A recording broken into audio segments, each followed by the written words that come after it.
जय हिंद दोस्तों, कैसे हैं आप लोग। तो आज हम बात करने वाले हैं एक horror web series masters of horror के बारे में। दोस्तों ये सीरीज 2005 में आई थी और इसमें कुल 13 एपिसोड्स हैं जिसे हम एक एक करके अपने चैनल पे लाने वाले हैं। दोस्तों इसका सीजन 2 भी है और अगर इसके सीजन 1 पे अच्छा रिस्पॉन्स मिलता है तो हम सीजन 2 भी लेकर आएंगे। एपिसोड 1 का नाम है incident on mountain road. Episode 1 की शुरुआत में हम एलन नाम की लड़की को देखते हैं जो कि पहाड़ों के ऊपर अपनी गाड़ी से जा रही थी। रास्ते में वो एक बोर्ड देखती है जिसपे लिखा होता है कि वहाँ पे गैस और सर्विस नहीं मिलेगी। फिर भी वो उस रोड पे जाती है मानो कि वो किसी जरूरी काम से जा रही हो। वो जब रेडियो ऑन करने जाती है तो अचानक वो अपने सामने एक गाड़ी खड़ी पाती है जिसकी वजह से उसका एक्सीडेंट हो जाता है और वो बेहोश हो जाती है। फिर हमें फ्लैशबैक में दिखाया जाता है कि कुछ महीने पहले एलन एक लड़के से मिली थी जिसका नाम ब्रूस था और वो बहुत ही चार्मिंग था। डेट पे ब्रूस से उसने कहा था कि उन सभी को सर्वाइवल के तरीके सीखने चाहिए क्योंकि न जाने कब उन्हें क्या जरूरत पड़ जाए। एलन उससे बातें करके काफी खुश हो गई और उसके बाद ब्रूस उसे अपने घर ले गया जहां वो बारिश में नहाने लगे। इधर प्रेजेंट में जब एलन की आंखें खुलती हैं तो वो अपने आप को जख्मी पाती है। वो अपने बैग से टॉर्च निकालती है और बाहर जाती है दूसरी गाड़ी में देखने के लिए और जब वो उस गाड़ी में देखती है तो वहाँ पे कोई भी नहीं होता। तभी वो नोटिस करती है कि गाड़ी की सीट पे खून लगा हुआ है और वो खून रोड के किनारे तक फैला हुआ है मानो कोई कार ओनर की बॉडी घसीट के रोड के साइड में ले गया हो। ये देख के एलन काफी डर जाती है और आवाज लगाती है। तभी उसे एक आदमी दिखाई देता है जो उसके सामने आता है और उसे लगता है कि शायद वही कार ओनर है। तभी उस आदमी पे लाइट पड़ती है तो एलन देखती है कि वो एक क्रीचर की तरह है और उसने एक लड़की को पकड़ रखा है जो कि दर्द से चिल्ला रही है।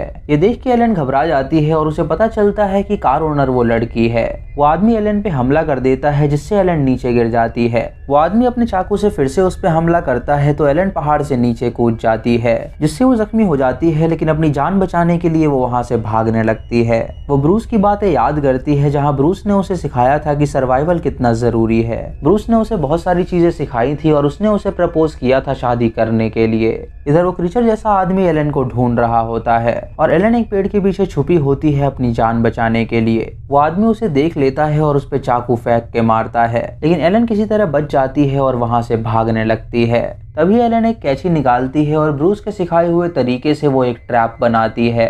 जब वो कातिल उसे पकड़ने आता है तो वो उस ट्रैप में फंस जाता है और वो कैंची उस कातिल के आंख में घुस जाती है जिससे उसे काफी दर्द होता है। एलन जब आगे बढ़ती है तो वो एक गड्ढा देखती है। वो सोचती है कि क्यों ना वो उस कातिल को इस गड्ढे में गिरा के मार डाले। वो ब्रूस को याद करती है जिससे उसने शादी कर ली थी और ब्रूस ने उसे शूटिंग करना सिखाया था और उससे कहा था कि उसे कभी भी इसकी जरूरत पड़ सकती है। ब्रूस केवल सर्वाइविंग के बारे में ही बात किया करता था, इसीलिए अक्सर उन दोनों में लड़ाई हो जाया करती थी। ब्रूस को उसकी बातें पसंद नहीं आ रही थी और उनकी शादीशुदा लाइफ अब अच्छी नहीं चल रही थी। एलन ये सब याद करती है और एक लकड़ी तोड़ के उसे पैना कर देती है। उसके बाद वो उस लकड़ी को उस गड्ढे में गाड़ देती है और फिर एक फंदा बनाती है ताकि वो कातिल उस गड्ढे में जा गिरे और वो लकड़ी उसके शरीर के आर पार हो जाए और उसकी मौत हो जाए। उसके बाद वो इंतजार करती है उस कातिल के वहां पे आने का। कातिल अपनी जगह उस लड़की को भेजता है जिसे उसने पकड़ा था। एलन उसे रोकने की कोशिश करती है लेकिन वो लड़की नहीं रुकती। जब वो आगे बढ़ती है तो वो ट्रैप में फंस जाती है और गड्ढे में गिर जाती है जिससे वो नुकीली लकड़ी उसकी टांग के आर पार हो जाती है और उस लेडी को बहुत ज्यादा दर्द होने लगता है। एलन को ये देख के बहुत बुरा लगता है और तभी वो कातिल उसके पीछे आके उस पे हमला कर देता है, लेकिन एलन ने एक और लकड़ी बनाई हुई थी जिसे वो उस कातिल के पीठ पे मार देती है और उसके बाद वो वहां से भागने लगती है। वो एक अनजान जगह पे पहुंचती है जहां वो ढेर सारी लाशों को देखती है जो कि अब कंकाल बन गई थीं। ये देख के वो समझ जाती है कि ये जरूर उस कातिल का घर है। तभी वो कातिल वहां पे उस लड़की की लाश को लेके आता है जिसे देख के एलन काफी डर जाती है। वो कातिल एलन पे हमला कर देता है और उसे भी बंदी बना लेता है। फिर हमें फ्लैशबैक में दिखाया जाता है कि ब्रूस एलन से अच्छा पेश नहीं आ रहा था। वो चाहता था कि वो चाकू चलाना सीखे लेकिन एलन ये नहीं करना चाहती थी। वो एलन को जबरदस्ती वो सब सिखा रहा था और एलन ये सीखने को तैयार नहीं थी, इसीलिए एलन ने लड़ते समय उसे थप्पड़ मार दिया जिससे ब्रूस को काफी बुरा लगा। इधर जब एलन की आंखें खुलती हैं तो वो अपने आप को एक बेसमेंट में बंधा पाती है। जब वो अपने आसपास देखती है तो वहाँ पे कई सारे कंकाल पड़े होते हैं जिससे हमें पता चलता है कि वो क्रीचर पहले भी लोगों को यहाँ पे लाया हुआ है और उन्हें मार डाला है। एलन जोर से चिल्लाती है और अपने आप को छुड़ाने की कोशिश करती है।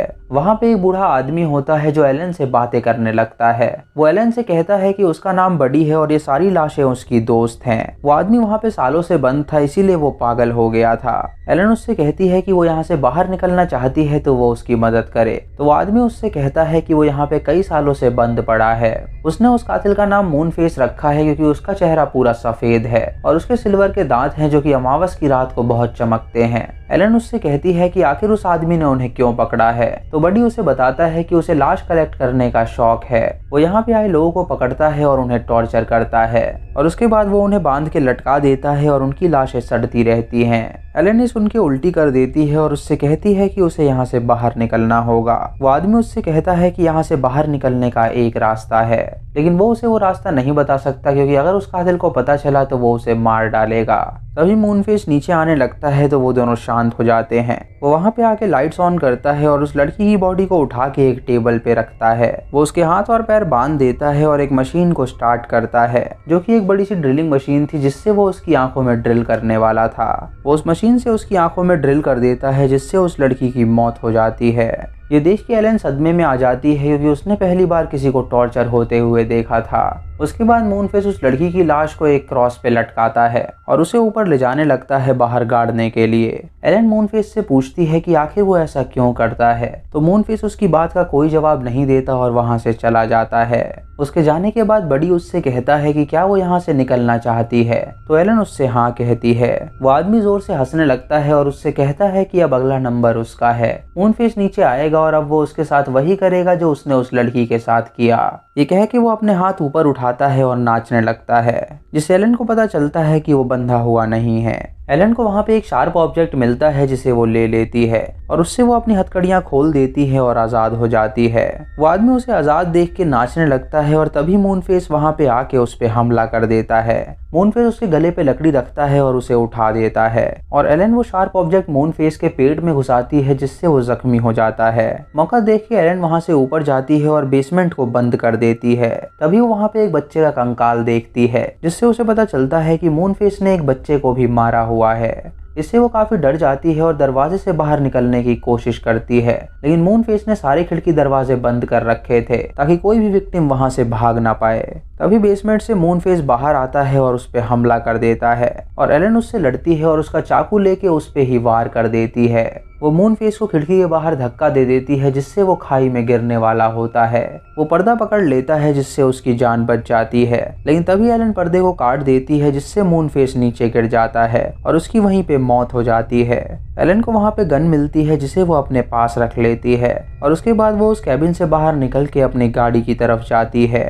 जब वो अपनी गाड़ी की डिक्की खोलती है तो उसमें हम ब्रूस की लाश को देखते हैं और फिर हमें फ्लैशबैक में दिखाया जाता है कि शादी के बाद ब्रूस काफी वायलेंट हो गया था। एलन ने इसीलिए उसे छोड़ने का फैसला किया और उससे कहा कि वो उससे डाइवोर्स चाहती है। ये बात ब्रूस बर्दाश्त नहीं कर पाया और उसने एलन के साथ जबरदस्ती करी, जिससे एलन को बहुत बुरा लगा और उसने उसका गला दबा के उसे जान से मार डाला। और फिर वो उसकी लाश को गाड़ी में रख के जा रही थी माउंटेन पे फेंकने के लिए, लेकिन तभी उसके साथ ये हादसा हो गया। इससे एलन को मौका मिल गया अपने आप को सही साबित करने का। इसीलिए वो ब्रूस की लाश को मूनफेस के कैबिन में ले जाती है और वहाँ पे मशीन ऑन करके वो ब्रूस के फेस को ड्रिल कर देती है ताकि वो इस गुनाह से मुक्त हो सके और सारा नाम मूनफेस पे आए। बडी ये सब देख के समझ जाता है कि एलन भी एक ईविल है। वो उससे कहता है कि उसे लगता था कि मूनफेस ही असली ईविल है, लेकिन अब उसे पता चला कि वो भी एक ईविल है।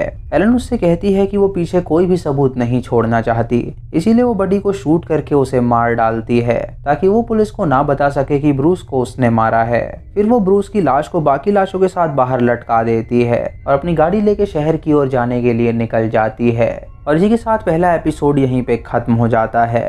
तो दोस्तों ये थी पहले एपिसोड की कहानी। आपको पहले एपिसोड की कहानी कैसी लगी आप हमें कमेंट सेक्शन में ज़रूर बताएं। नेक्स्ट एपिसोड आपको कब चाहिए आप कमेंट सेक्शन में ज़रूर बताएं। दोस्तों ब्रूस पहले एलन को काफी प्यार करता था, लेकिन जब उसे पता चला कि एलन उसके मुताबिक नहीं चल रही है तो वो उसे मारने पीटने लगा। एलन को ये बात पसंद नहीं आई, इसीलिए वो उसे डिवोर्स देना चाहती थी, लेकिन ब्रूस ने जबरदस्ती उसका शोषण किया जिससे एलन को काफी बुरा लगा। इसीलिए एलन ने उसे जान से मार डाला और इस इंसिडेंट की वजह से उसे मौका मिल गया अपने आप को सही साबित करने का। उसने ब्रूस की लाश को मूनफेस के घर के बाहर टांग दिया ताकि अगर पुलिस वहां पे जांच पड़ताल करने आए तो उन्हें पता चल सके कि ब्रूस को मूनफेस ने मारा है। और चैनल पे नए हैं तो इसे सब्सक्राइब करें और बेल आइकॉन दबाएं नोटिफिकेशंस के लिए। दोस्तों आपसे इस पे रेगुलर वीडियोस आने वाली हैं, तो आप इस चैनल को भी ढेर सारा प्यार दीजिएगा। दोस्तों तो मैं मिलता हूँ आपको अगली वीडियो में, तब तक के लिए जय हिंद।